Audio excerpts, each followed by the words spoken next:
Right now, as you are watching this video, your YouTube feed is being flooded. First impressions, unboxings, hands-on reactions. Every major drone creator you follow just dropped content on the DJI Avata 360, all at the same time, almost like they planned it, because they did. Here is the part they are not telling you. Every single one of those creators flew out to a private DJI event back in December. They got the drone months early, flew it in controlled conditions, filmed gorgeous content, and then signed an NDA that told them exactly what they could and could not say on camera. They can show you the drone. They can tell you it feels incredible to fly. What they cannot do, not until March 26th, is give you a single real number. No resolution specs, no flight time data, no sensor details, nothing that would actually help you decide whether to spend your money. I was not at that event. DJI did not send me a unit. I have zero NDA obligations, and that means for the next 12 minutes, I am going to tell you everything. The real specs, the honest numbers, the comparison no sponsored creator will touch, and the one detail buried in their own footage that nobody has mentioned yet. Stay until the end, because the last section changes how you should think about every 360 drone on the market right now.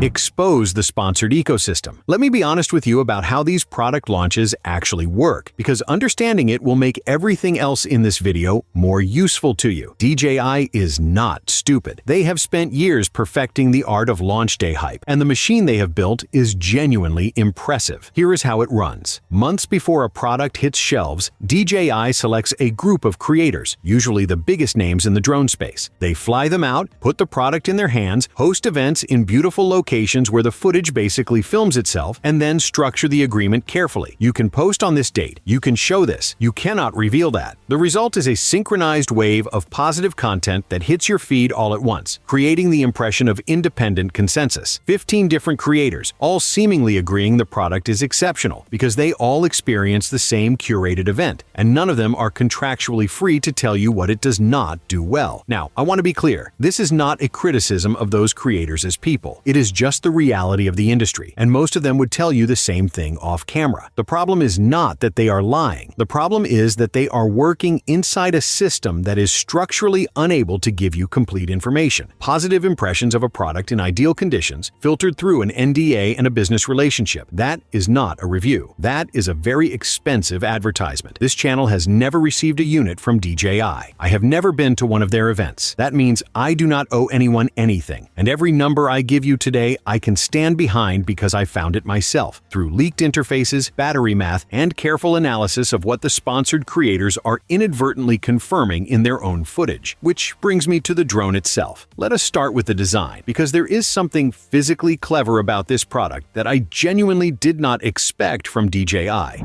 Lead with the Tiltable gimbal system. Every 360 camera drone faces the same fundamental problem, and until now, nobody had solved it well. You have two fisheye lenses protruding from the body of the drone, exposed glass surfaces pointing outward in every direction. The drone lands on surfaces. The drone crashes occasionally, and those lenses, which are both expensive and fragile, are sitting right where damage is most likely to happen. DJI's solution is the kind of engineering decision that seems obvious once you see it, but nobody else in the FPV space has implemented it. The Dual-Fisheye camera system sits on a tiltable gimbal housing. With one click, it rotates between two completely different shooting configurations: forward-facing FPV mode, where it shoots like any standard cinewhoop drone, and 360-degree capture mode, where both lenses face outward to record the full sphere. It is a single physical mechanism that turns one drone into two distinct creative tools. That versatility is the central design story of this product. You are not buying a dedicated 360 drone or a dedicated FPV drone. You are buying both in a single airframe, and you switch between them in the air based on what the shot demands. The replaceable lens system reinforces a thoughtful approach to real-world durability. DJI will sell replacement lens kits at around 50 euros for a pack of two, roughly 25 euros per lens, and you swap them out yourself without sending the drone in for service. Scratch a lens in the field, which is basically inevitable over thousands of hours of flying, and you replace it in under a minute. Insta360 has offered this on their X series camera cameras for some time, and it is one of the most practically useful features in that product line. DJI bringing it to a drone is a meaningful quality of life upgrade. Size-wise, the Avata 360 sits slightly larger than the Avata 2, built in a cinewhoop-style gray frame with full spherical propeller guards for safer indoor and close proximity flying. The 4-blade propellers versus the 3-blade setup on the Avata 2 improve thrust and stability. Next to something like the Neo 2, it is in an entirely different size category. This is a serious, capable drone with serious drone dimensions. The weather resistance came through clearly in the creator footage. DJI flew people to conditions with snow and rain, and the drone handled it without concern. It is not waterproof in any submersible sense, but it is built for real-world flying, not just sunny day sessions. That matters for a product aimed at people who use drones as creative tools rather than occasional toys.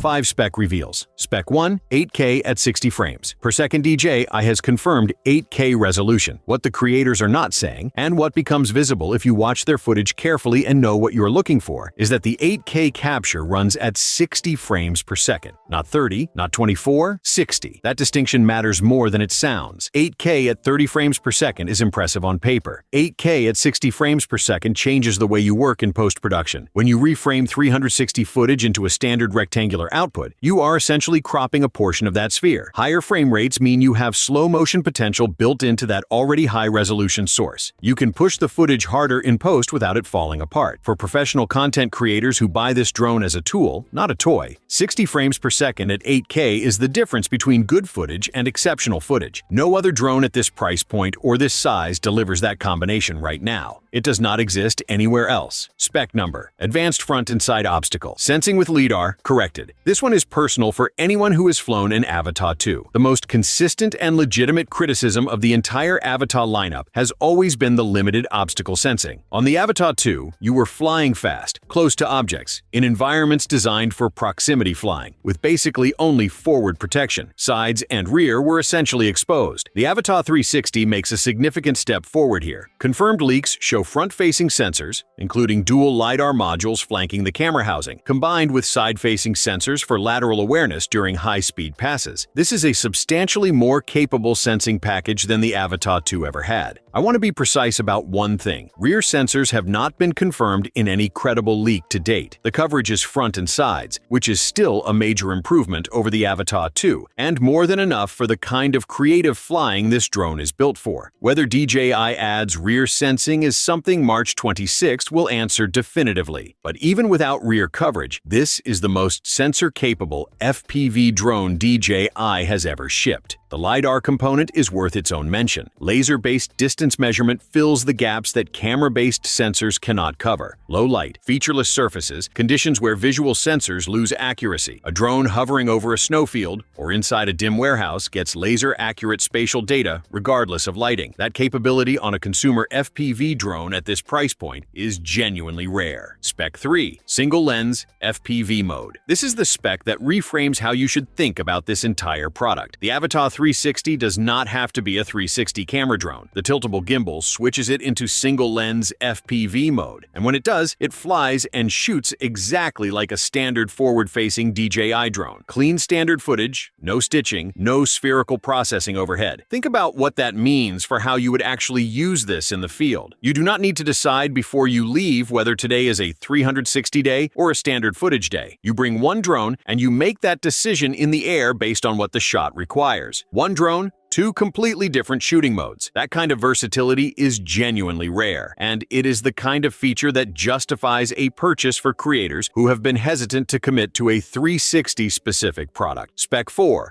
04 transmission, 20 kilometers range. Corrected. The transmission system on the Avata 360 is 04, OcuSync 4.0, a step up from the 03 system on the Avata 2. In practical terms, that means up to 20 kilometers of range in ideal conditions and meaningfully improved signal stability in the dense RF environments where FPV flying actually happens. Urban areas, indoor spaces, event venues. When you are flying proximity lines through complex environments, the quality of your video link is not a nice to have. It is the difference between a usable experience and a frustrating one. 04 is the right answer. Spec number 5. Full ecosystem compatibility iShar, C2 and goggles N3 are confirmed compatible via multiple leaks and DJI's own beta software, and RC Motion 3 is also confirmed. If you already own RC2 hardware from a previous DJI purchase, you can buy the drone-only SKU and be in the air immediately. DJI has built an ecosystem intentionally,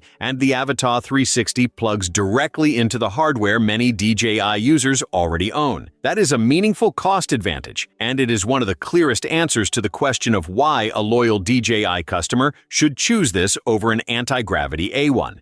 Clear, complete pricing. Pricing is where DJI has made some smart decisions, and I want to lay it out clearly because the numbers look different depending on what you already own. The drone only, no controller, no goggles, is €459. That is the entry point for anyone who already has compatible RC2 hardware in their setup. If you are an existing DJI user with recent hardware, this is the cleanest way to buy in, and the price point is genuinely aggressive against the competition. The Fly More combo with an RC2 controller comes in at €939. The Motion Fly More bundle, which includes the RC Motion 3 controller and goggles N3, is also €939. The premium combo with both RC2 and goggles N3 is €1,159. Individual accessories. The Intelligent Flight battery is approximately €70, notably cheaper than the Avata 2's battery, despite holding significantly more capacity, 38.6 watt-hours, compared to the Avata 2's 31.8 watt-hours. That is a bigger battery at a lower price, which directly affects real-world flight time. Speaking of flight time, based on battery capacity data from the FCC filing, the physics support around 25 minutes under ideal conditions. DJI will likely advertise something close to that figure. Real-world flying, FPV style, with dynamic inputs and variable conditions, will land closer to 18 to 20 minutes. That is not unique to this drone. It is just the honest gap between marketing specs and field reality on any FPV product. Replacement lens kits are €50 for a pack of 2, which works out to about €25 per lens. That is an entirely reasonable price to carry a spare. Propellers are €9. Write those down.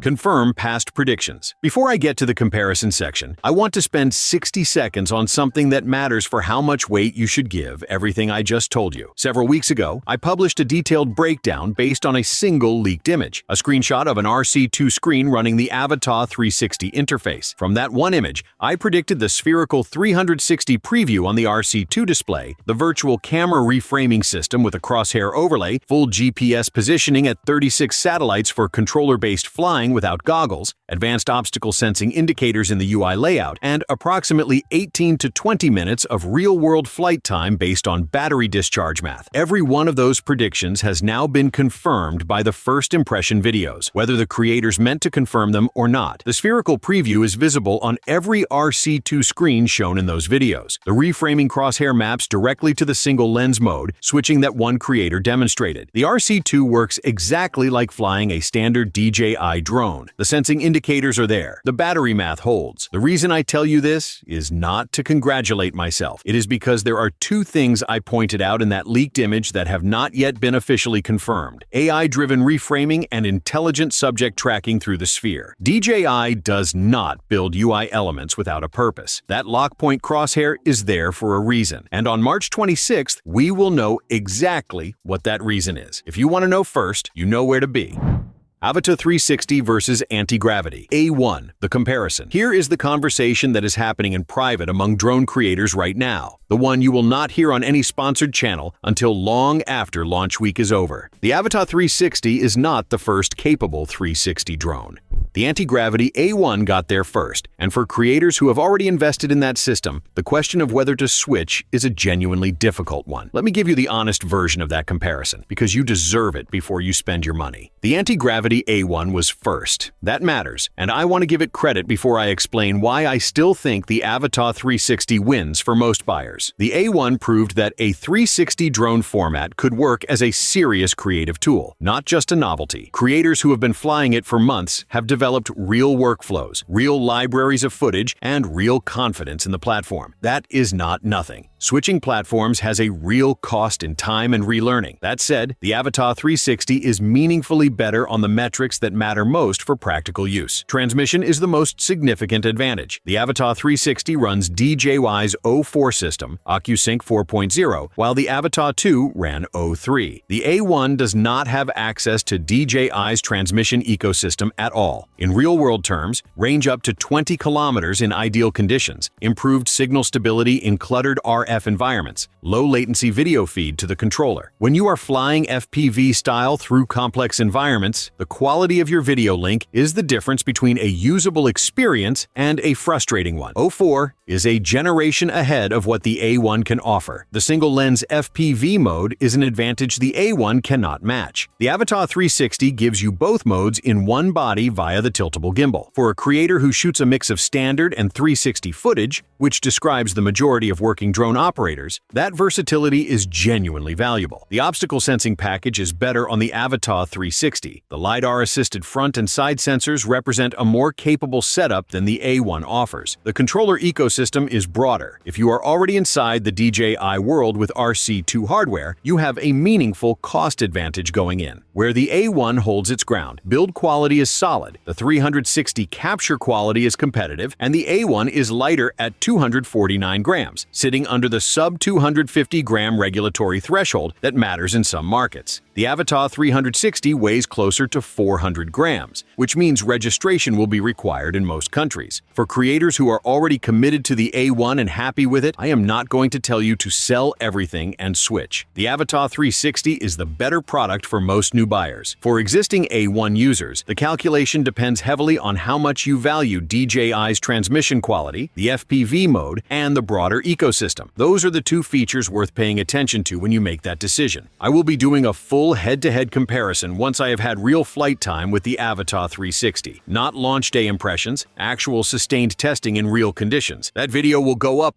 Definitive POV plus 2CT as only. Here is where I land on the Avata 360, before March 26th, before I have flown it myself, before the review embargo lifts and everyone says the same 10 things at the same time. This is the most capable 360 FPV drone that has ever existed at this price point. The 8K 60 frames per second capture, the LiDAR-assisted obstacle sensing, the tiltable gimbal that gives you two completely different shooting modes in a single airframe, the O4 transmission system with 20 kilometers of range. These are not incremental upgrades over the previous generation. They are category-defining capabilities. DJI has built something that makes every competing 360 drone look like a compromise, and they have done it at a price point that undercuts the only serious competitor by a significant margin. The tiltable gimbal FPV mode is the detail that tips this from impressive to essential for working creators. This is no longer a choice between a 360 specialist and a standard camera drone. You are buying one device that does both at a professional level with the transmission quality and ecosystem depth that only DJI can offer at this price. I will be in China on March 26th. The launch video, the first flight, the full spec verification against every number I gave you today. All of it goes up immediately, with no filter and no NDA. If I got something wrong, I will tell you exactly what it was and why. That is the only standard worth holding yourself to. If you want to be there when that happens, hit subscribe and turn on notifications. Not because YouTube told me to say that, because the launch day video will answer every question this one raised, and it goes up before most of the world can even place an order. The Avata 360 launches globally on April 9th. China gets it first on March 26th. I will see you there.